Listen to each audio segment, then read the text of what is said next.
Sekarang kita akan mendiskusikan volume benda yang diketahui penampangnya.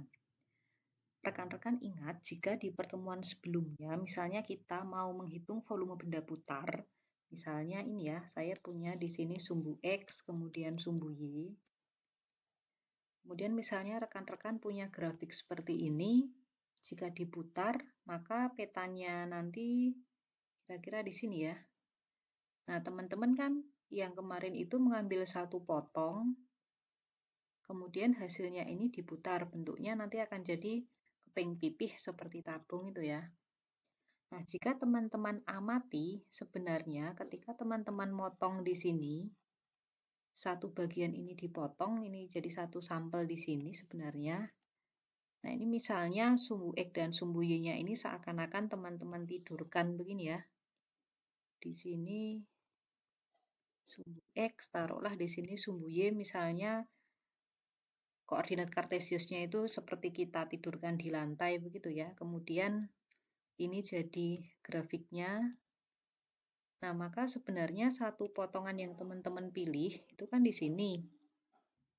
Nah, ini yang diputar. Dia diputar begini, nanti volume yang teman-teman cari kan yang ini. Jadi ini terputar begini. Ini jadi sebuah apa ini? Lempengan tipis tadi kan teman-teman putar. Nah, kalau teman-teman lihat sebenarnya pada kuadran pertama yang alas bentuknya satu sampel di sini tadi, ketika teman-teman bayangkan dia naik ke atas begini, diputar, naik begini. Nah, sebenarnya ini adalah sebuah penampang yang terbentuk di sini, satu potongan di sini, bentuknya adalah seperempat lingkaran. Nah, jadi yang rekan-rekan pelajari kemarin di volume benda putar itu, penampang yang terbentuk dari satu kepingan-kepingan di bagian ini ya. Ini misalnya, nah ini selalu bentuknya pasti seperempat lingkaran di sini. Nah, sekarang kita akan mencoba mengkaji bagaimana jika penampang yang terbentuk itu bukan cuma lingkaran, tapi bisa jadi segitiga, persegi panjang, atau nanti bangun-bangun yang lain. Pada contoh pertama, rekan-rekan memiliki benda, alasnya itu di kuadran 1. Dibatasi parabola Y sama dengan 1 dikurangi X kuadrat. Berarti nanti ini harus bisa gambar dulu ya. Kemudian sumbu X dibatasi pula oleh sumbu Y di sana. Jadi ada 3 batas, parabola, sumbu X, dan sumbu Y. Kemudian penampang yang tegak lurus sumbu X.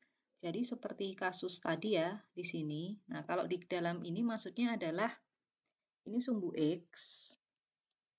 Nah, penampang yang tegak lurus tuh maksudnya ini ada yang dari sumbu X ini, nah tegak lurusnya berdiri tegak ke atas begitu ya. Nah, seperti ini.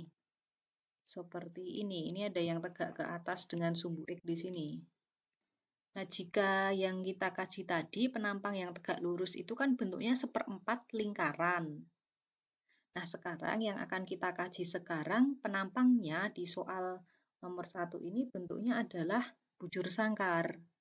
Nah, kita diminta menentukan volume benda yang dibatasi oleh parabola, sumbu X, sumbu Y, dan penampangnya yang tegak lurus dan ke atas. Itu bentuk penampangnya tadi berbentuk bujur sangkar.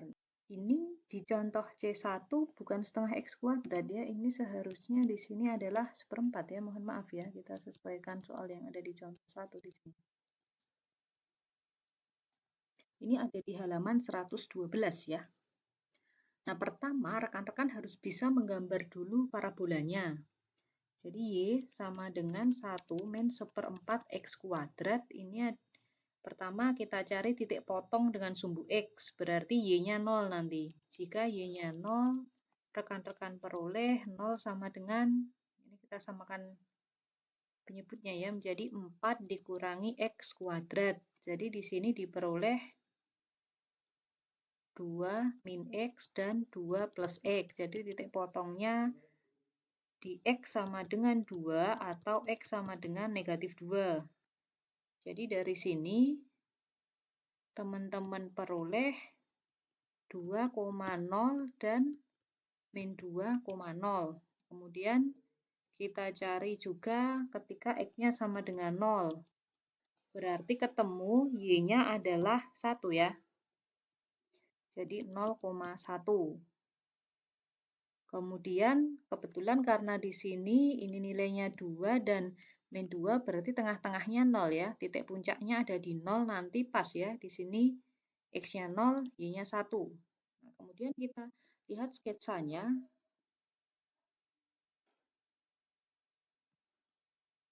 Kira begini, sumbu X, sumbu Y, kemudian 2, min 2, kemudian puncaknya di 0,1 di sini.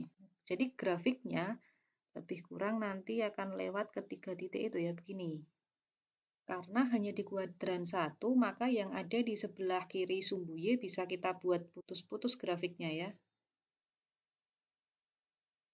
Jadi yang kita lihat hanya di kuadran 1 dibatasi sumbu X, dibatasi sumbu Y. Jadi daerah yang dimaksud itu adalah yang di kuadran 1 yang saya batasi dengan garis merah ini ya.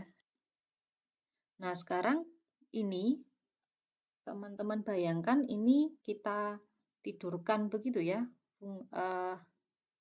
Koordinatnya ya di sini ya, koordinat kartesiusnya. Jadi misalkan bayangkan begini sekarang, di sini X, di sini Y. Nah, berarti nanti kurvanya itu kira-kira begini nanti. Di sini lewat 2, di sini tadi puncaknya 1. Nah, kemudian ada penampang yang tegak lurus sumbu X. Jadi misalnya ini sumbu X, kemudian penampang yang tegak lurus itu nanti dia ke atas begitu ya. Jadi kita ambil satu potong di sini, misalnya di sini. Nah, penampangnya itu tegak ke atas bentuknya bujur sangkar. Jadi kalau di sini misalnya kita ambil satu potongan di sini delta X. Nah, berarti di sini tingginya jadi dipengaruhi oleh kurva ini menjadi Y begini ya. Nah, berarti teman-teman nanti membuat bujur sangkar tingginya juga pasti Y. Karena bujur sangkar panjangnya sama, sisinya nanti sama ya. Di sini jadi bujur sangkar di sini. Nah, jadi yang dimaksud penampang tegak itu yang di sini. Ini bentuknya bujur sangkar di sini. Nah, kelihatan ya, nah begini. Nah, ini bujur sangkar, maksudnya bujur sangkar yang tegak itu yang di sini. Jadi dia berdiri ke atas tegak lurus terhadap sumbu X. Nah, kemudian karena tadi kita ambil setebal delta X, berarti dia, nah ini kita ambil yang ketebalannya juga dinaikkan ke atas begini. Nah, jadi bentuknya seperti balok sekarang. Balok yang sisinya bentuknya itu bujur sangkar. Jadi penampang di sisinya ini bujur sangkar.